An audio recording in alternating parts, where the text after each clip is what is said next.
Good evening to all of you. आप सभी का अपने यूट्यूब चैनल अपनी अर्थ में स्वागत है। आज हम लोग प्रश्नों की उसी श्रृंखला को आगे बढ़ाते हुए कुछ और क्वेश्चन करेंगे यहाँ पे, जो आपके आगामी एग्ज़ामों के लिए बहुत महत्वपूर्ण है। जो जीआईसी प्रवक्ता, LT grade, TGT, PGT, estate एवं इमारत एग्ज़ामों के लिए इम्पॉर्टेंट है। तो चलिए आज हम लोग शुरू करते हैं। आज का पहला क्वेश्चन, पर्यावरण संरक्षण अधिनियम भारत में किस वर्ष लागू किया गया? 1986, 1998, 1981, 1974 में। तो इसका क्या हो जाएगा? 1986 में। इसी के साथ साथ हम लोग देखेंगे कि जो है वन्य जीव संरक्षण अधिनियम भारत में कब लागू किया गया था। तो वन्य जीव संरक्षण अधिनियम वन्य जीव संरक्षण अधिनियम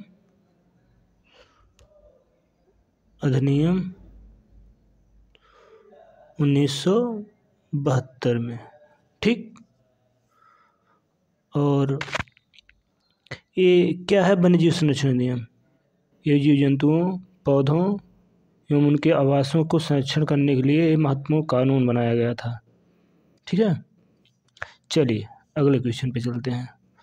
तो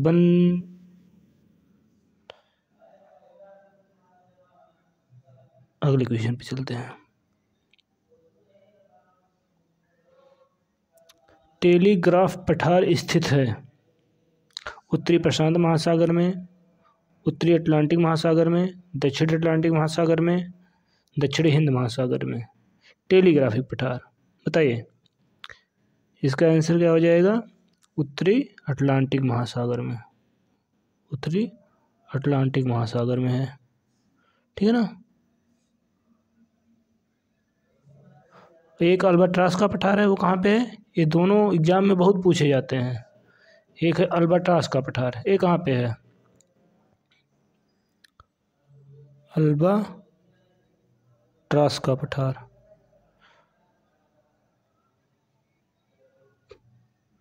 ये कहाँ पे है आपका?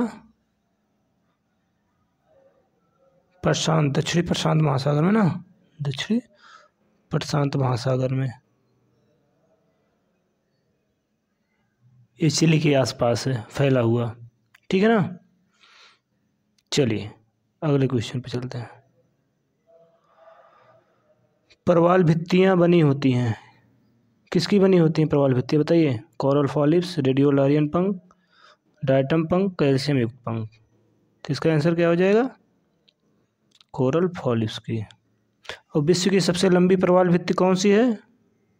वर्ल्ड लॉन्गेस्ट कोरल रीफ अवरोधक प्रवाल भित्ति है, ये क्या है? Great barrier reef. क्या? ग्रेट बैरियर रीफ कहाँ पे है? ऑस्ट्रेलिया के पूर्वी तट पर। ऑस्ट्रेलिया के पूर्वी तट पर, ठीक है ना। ऑस्ट्रेलिया के पूर्वी तट पर। लंबाई कितनी है इसकी? 2300 किलोमीटर, इसका मतलब अथवा 1400 मील, ठीक है ना, 1400 मील। चलिए अगले क्वेश्चन पे चलते हैं। प्रवाल भित्तियों के निर्माण का स्थिर स्थल सिद्धांत किसने प्रतिपादित किया? प्रवाल भित्तियों के निर्माण का स्थिर स्थल सिद्धांत किसने प्रतिपादित किया? भित्तियों के निर्माण का स्थिर स्थल सिद्धांत किसने प्रतिपादित किया? तो किसने प्रतिपादित किया है बताइए? जॉन मरे, ठीक है ना, जॉन मरे। मर करके स्थिर हो गए, ठीक है ना, ऐसे आप लोग इसको याद रख लीजिएगा, ठीक है ना। डार्विन ने किस सिद्धांत का प्रतिपादन किया? डार्विन महोदय ने अवतलन सिद्धांत का, ठीक है ना। प्रवाल भित्तियों की उत्पत्ति से संबंधित अवतलन सिद्धांत का प्रतिपादन किया। किस सिद्धांत का प्रतिपादन किया? अवतलन सिद्धांत का, ठीक।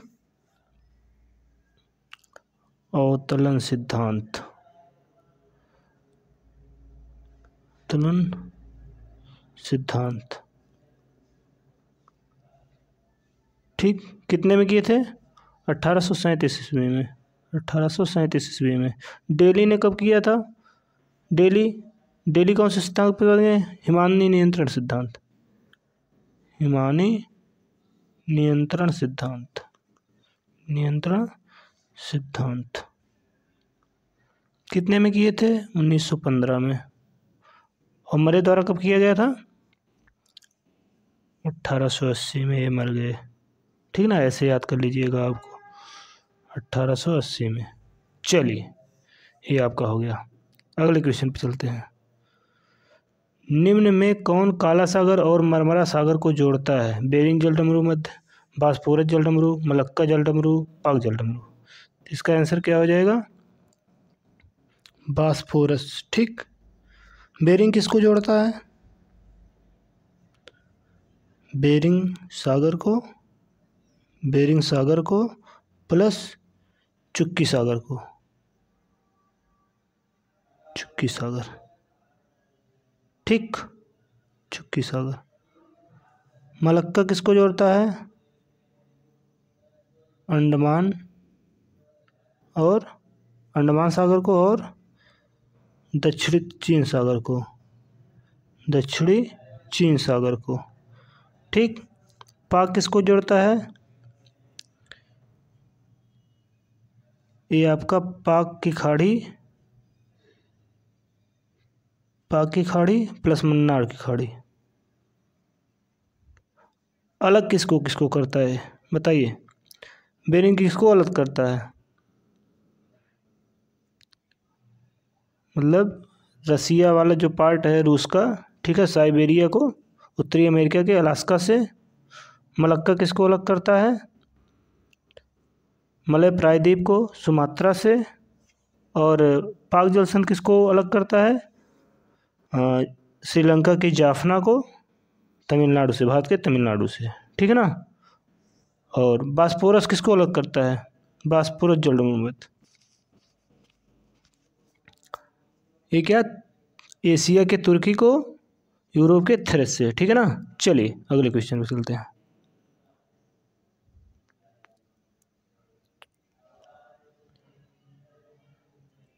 अगले क्वेश्चन पे, जावा द्वीप निम्नलिखित में से किस विवर्तनिक प्लेट में स्थित है? जावा द्वीप निम्नलिखित में से किस विवर्तनिक प्लेट पे स्थित है? बताइए किस पे स्थित है? यूरेशियन प्लेट पे। किस पे? यूरेशियन प्लेट पे। ठीक। चलिए अगले क्वेश्चन पे चलते हैं। केप वर्दे एक द्वीप समूह है जो कि अवस्थित है। कहाँ पे अवस्थित? केप वर्दे। केप वर्दे कहाँ पे स्थित? अटलांटिक महासागर में, प्रशांत महासागर में, आर्कटिक महासागर में, हिंद महासागर में। केप वर्दे कहाँ पे स्थित है? अटलांटिक महासागर में। अटलांटिक महासागर में पश्चिमी अफ्रीका के तट पर स्थित है। ठीक है ना। गिनी की खाड़ी के ऊपर, मोरक्को, पश्चिमी सहारा जहाँ पे, वहीं पे अटलांटिक महासागर में वहीं पे स्थित है। चलिए अगले क्वेश्चन पे चलते हैं। सूची 1 को सूची 2 से मिलाइए। ठीक है ना। जी.वी. एरी स्थैतिक तरंग सिद्धांत, डब्ल्यू. हेल संतुलन सिद्धांत, ए.आर. हैरिस प्रगामी तरंग सिद्धांत, आइजैक न्यूटन नाहर सिद्धांत। तो एरी ए का क्या हो जाएगा? 4 हो जाएगा। तो सबसे पहले 4 2 हो गए थे, यानी कि ये ऑप्शन आपका एलिमिनेट हो गया। अब एरी महोदय ने नाहर सिद्धांत दिया, वेल ने प्रगामी तरंग सिद्धांत, बी का तीसरा, यानी कि इसमें ए वाला ऑप्शन सही हो जाएगा। ठीक ना। हैरिस ने क्या दिया? स्थैतिक तरंग सिद्धांत दिया। और संतुलन सिद्धांत न्यूटन ने दिया। चलिए अगले क्वेश्चन पे चलते हैं।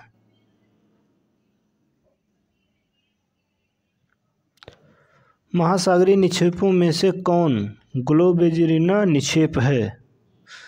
अकार्बनिक निक्षेप, जैविक निक्षेप, सागर तटीय निक्षेप, भूमि निक्षेप। बताइए इसमें क्या हो जाएगा? जैविक निक्षेप। क्या हो जाएगा? जैविक निक्षेप। Option number B. ठीक। आप लोग टेंशन बिल्कुल मत लीजिए, ठीक है ना। इसके लिए हम लोग एक मलाई वाला बैच स्टार्ट करेंगे, जिसमें बहुत कम ही समय में, मुश्किल से एक चैप्टर आपका 20-25 मिनट में कंप्लीट हो जाएगा, ठीक है ना। उसकी मलाई छांट के आप लोगों के सामने जो है परोस दिया जाएगा। तो आप लोग टेंशन बिल्कुल मत लीजिए, ये सारी चीज़ें समझ में आ जाएंगी, ठीक है ना। तो चलिए अगले क्वेश्चन पे चलते हैं। अभी आप लोग क्वेश्चन देख लिए, क्वेश्चन का स्तर कैसा है और किस तरीके से पूछे जा रहे हैं क्वेश्चन एग्जामों में। ये टाल सर्वाधिक संख्या में पाए जाते हैं हिंद महासागर में, अंडमान महासागर में, आर्कटिक महासागर में, प्रशांत महासागर में। तो ये कहाँ पे हो जाएगा? प्रशांत महासागर में। चलिए अगले क्वेश्चन पे चलते हैं। कथन कारण वाला क्वेश्चन है। उष्णकटिबंध में महासागरों के पूर्वी तट पर, उष्णकटिबंध की बात कर रहा है, महासागरों के पूर्वी तट पर यानी कि महाद्वीपों के पश्चिमी तट पर। महासागरों के अगर पूर्वी तट की बात कर रहा है, महासागरों के पूर्वी तट की बात कर रहा है, तो महाद्वीपों का कौन सा तट होगा? पश्चिमी तट होगा, ठीक है ना। महासागरों के पूर्वी तट, ठीक, पूर्वी तट पश्चिम के अपेक्षा अधिक गर्म रहते हैं, जबकि समशीतोष्ण कटिबंध में, समशीतोष्ण कटिबंध में महासागरों के पश्चिमी तट पूर्वी तटों की अपेक्षा अधिक गर्म रहते हैं, ठीक। अब फिर कारण क्या कह रहा है? इन तटों पर तापमान अक्षांशों की अपेक्षा महासागरीय धाराओं तथा पश्चिमी पवनों से अधिक गर्म रहते हैं। इन तटों पर तापमान अक्षांशों की अपेक्षा महासागरीय धाराओं तथा पश्चिमी पवनों से अधिक गर्म रहते हैं। तो कारण तो बिल्कुल सही है, कथन क्या सही है बताइए?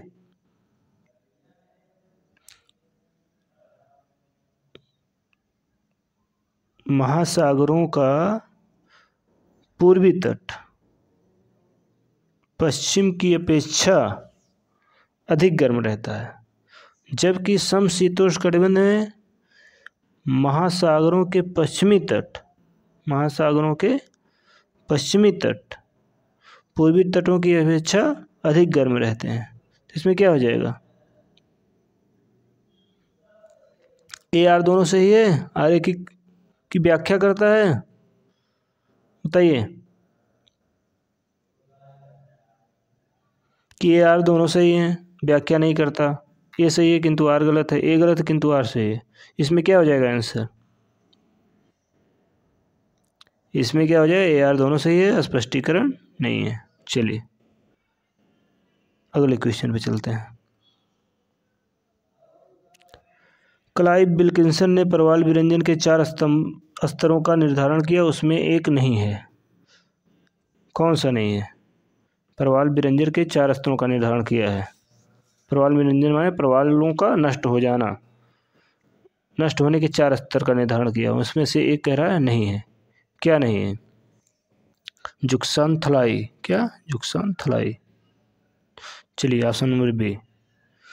अगले क्वेश्चन पे, निम्न में से कौन समताप मंडल में पाया जाने वाला बादल नहीं है? कह रहा समताप मंडल में पाया जाने वाला बादल नहीं है। सिरस क्लाउड, मदर अपर क्लाउड, नॉक्टिलूसेंट क्लाउड और नेक्रियस क्लाउड। तो नॉक्टिलूसेंट क्लाउड कहाँ पाया जाता है?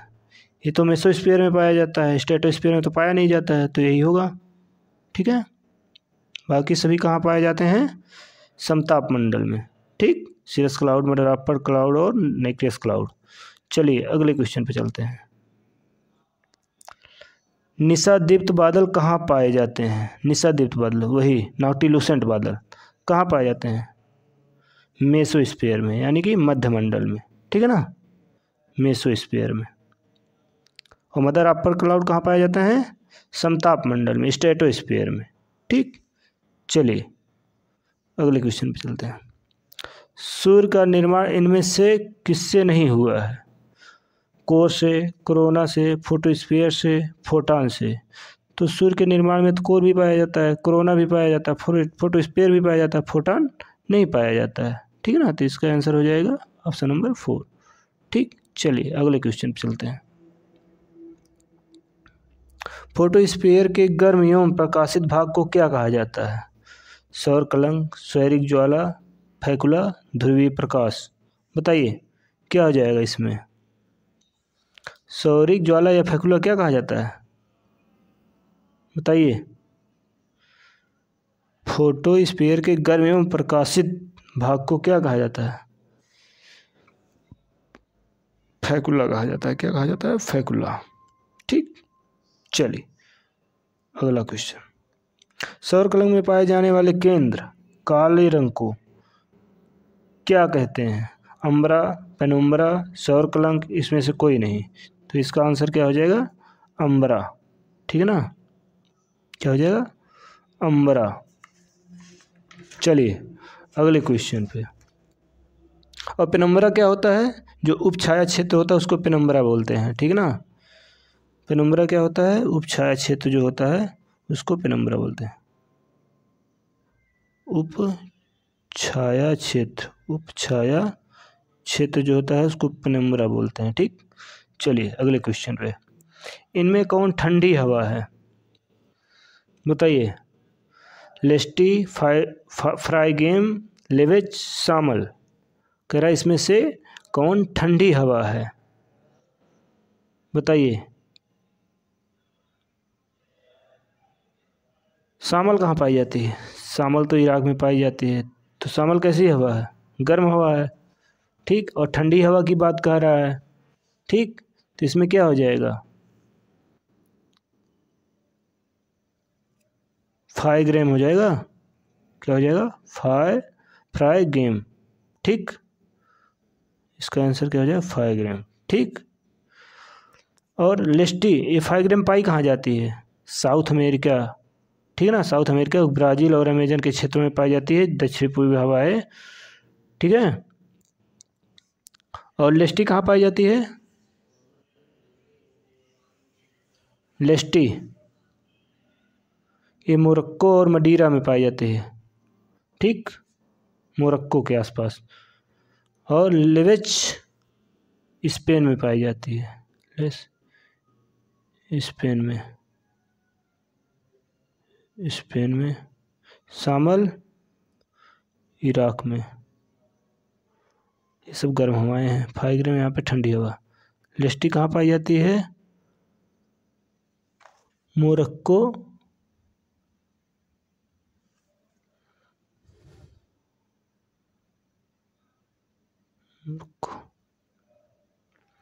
चलिए अगले क्वेश्चन पे चलते हैं। इनमें कौन गर्म हवा है, ब्लैक रोलर, पुर्गा, इनमें से कौन गर्म हवा है, बताइए। ब्लैक रोलर हो गया, पुर्गा हो गया, 22 हो गया। ये 22 है, यहाँ पे साइज नहीं होगा, ये क्या है, 22 है। ठीक है ना,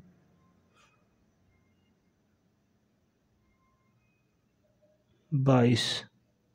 ठीक, तो कौन हो जाएगा, ठंडी हवा की कह रहा, कौन गर्म हवा है, गर्म हवा कौन है, बताइए।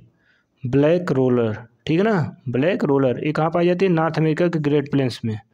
नॉर्थ अमेरिका के ग्रेट प्लेन्स में, उत्तरी अमेरिका के ग्रेट प्लेन्स में, ग्रेट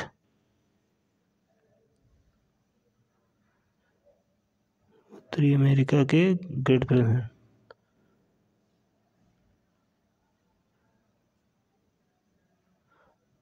नॉर्थ अमेरिका के ग्रेट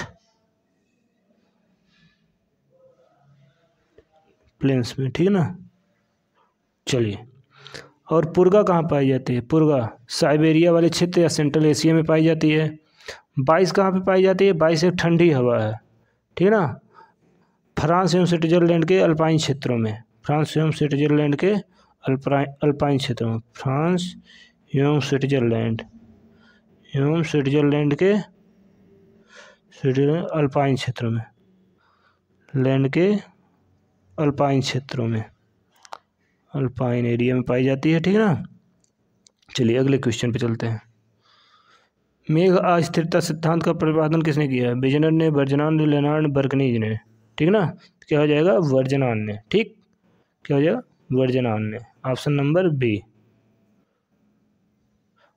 और बर्कनीज महोदय ने क्या दिया था, बताइए। बर्कनीज महोदय ने क्या दिया था, किसी को पता है? कमेंट बॉक्स में दीजिए इसका आंसर। चलिए अगले क्वेश्चन पे चलते हैं। एंटी साइक्लोन शब्द का सर्वप्रथम प्रयोग किसने किया था? बर्जन, बर्कनीज, एफ गैफन महोदय और इनमें से कोई नहीं। कौन दिए थे बताइए एंटी साइक्लोन शब्द? एफ गैफन महोदय, एफ गैफन, ऑप्शन नंबर सी। ठीक।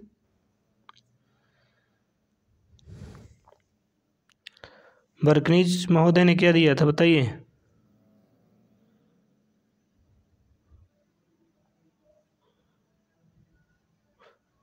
किस भूगोलवेत्ता ने जलवायु का वर्गीकरण आनुभविक और आनुभविक एवं जनिक दोनों आधारों पर किया था? कौन से ऐसे भूगोलवेत्ता हैं बताइए? Koppen, Candolle, Trewartha. बताइए, एक ऑप्शन और दे देता हूँ, थॉर्नथ्वेट। ठीक। बताइए कौन से ऐसे भूगोलवेत्ता हैं?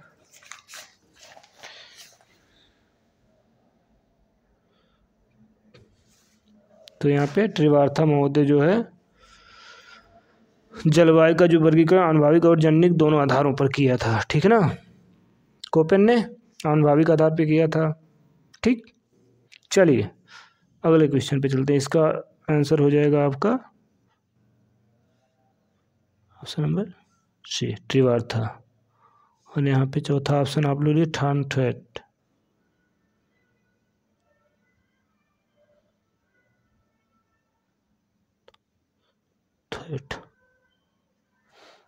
चलिए अगले क्वेश्चन पे चलते हैं। पुछताछ घास प्रदेश कहाँ पाया जाता है? ये तो सबको पता होगा, हंगरी में, ऑप्शन नंबर 4। अगले क्वेश्चन पे, जलवायु का वायु राशि वर्गीकरण किसने प्रतिपादित किया? जलवायु का वायु राशि वर्गीकरण किसने प्रतिपादित किया था बताइए? वायु राशि वर्गीकरण जलवायु का, तो क्या हो जाएगा इसका? ओलिवर एम हिटोरे ने। ट्रिवार्था आप लोग जानते हैं, ये जलवायु वर्गीकरण दिए थे। ठीक है ना। और कैंडोल वनस्पति को जो है मेगा थर्मल, मेसोथर्मल, माइक्रोथर्मल, ठीक है ना, उसमें डिवाइड किए थे, जिसके आधार पर जो है कोपेन महोदय ने अपना जलवायु वर्गीकरण किया था। ठीक। चलिए अगले क्वेश्चन पे चलते हैं। ब्रह्मांड की उत्पत्ति का स्पेस सिद्धांत का प्रतिपादन किसने किया था? लेमेंटेयर, ऑटो स्मिथ, होयल एंड एलन गुथ ने। तो किसने किया था? एलन गुथ महोदय ने, ऑप्शन नंबर 4। चलिए अगले क्वेश्चन पे, इनमें से कौन आमंतर हिमयुग नहीं है? अफ्टोनियन है, अयोवा है, यारमाउथ और संगमन। इसमें क्या हो जाएगा? अयोवा नहीं है। क्या? अयोवा नहीं है, तो इसका ऑप्शन हो जाएगा बी। ठीक। और बाकी ये सब है। हिमयुग कब आया था? किस काल में आया था हिमयुग बताइए? प्लीस्टोसीन काल में, प्लीस्टोसीन काल में।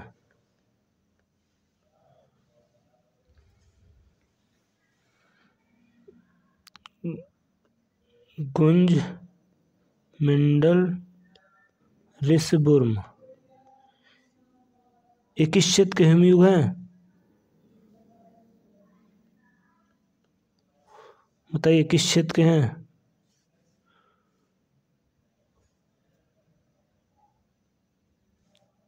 कमेंट में बताइए आप लोग।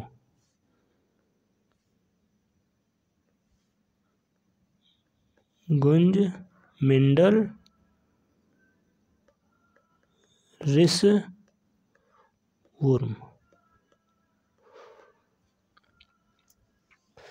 चलिए उत्तरी अमेरिका के हैं कि जो है यूरोप के हैं? किस क्षेत्र में आए थे? कमेंट बॉक्स में इसका जवाब दीजिए। अगले क्वेश्चन पे चलते हैं। तो इसका आंसर क्या हो जाएगा? Option number B. ठीक। अगले क्वेश्चन पे,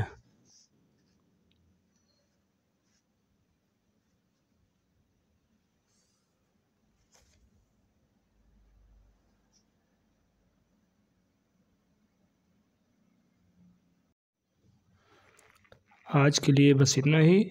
मिलते हैं नेक्स्ट वीडियो में। वीडियो को देखने के लिए बहुत बहुत धन्यवाद। प्लीज़ चैनल को सब्सक्राइब करें, बेल आइकन को ज़रूर दबाएं, जिससे आप लोगों को आने वाले अगले क्वेश्चनों की सीरीज़ का पता चल सके।